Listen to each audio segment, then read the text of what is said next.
CNBC's parent company Comcast just out with quarterly results. Those earnings coming in at $1.09 a share. That beats the street's expectations by about 11 cents.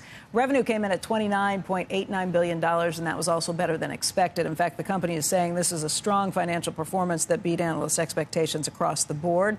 Also, taking a look at free cash flow, they generated $5.4 billion of free cash flow. That's the best first quarter and the second best in the company's history.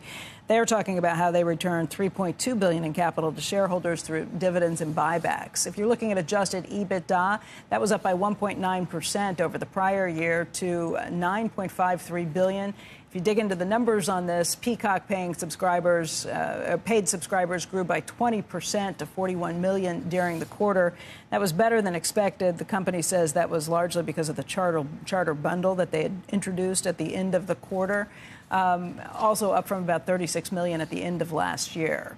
That stock right now off by 4.25%. Maybe if you look through some of the issues with total conductivity and some of the numbers along those issues today, they say it was consistent with the prior year when you adjusted for currency at $20.1 billion. Overall, domestic video customers down by 427,000 to 12.1 million. Now. Yeah. Domestic wireless lines were up. They were up by 323,000 to 8.1 million. So that would be the thing they'd be pointing at. But total connectivity and platform customer relationships down by 228,000 to 51.4 million, and domestic broadband customers down by 199,000 to 31.6 million. That stock's down by about 3.8% right now. Domestic wireless revenue up almost 16%. Peacock revenue from a fairly small base up over 16%.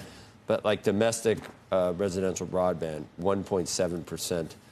Growth. And then theme parks, obviously, after what happened in Hollywood in the aftermath of the fires and everything else, studios and theme parks. Although what they do point out is that the studios, I think, are expected to be a big part of their growth plan for what's coming. They're just about a month away from the grand opening of Epic Universe, the new theme park.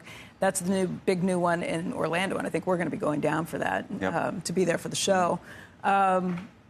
They've got other openings that are coming. Universal Horror Unleashed, that comes in August in Las Vegas. They've got the Universal Kids Resort in Texas that opens next year. And then their first theme park in Europe is slated to open in 2031. Companies searching for growth, obviously. And some of the bigger parts of the company are not growing that quickly at this point. Maybe that explains what is not a great reaction in the marketplace this morning, down about 5%.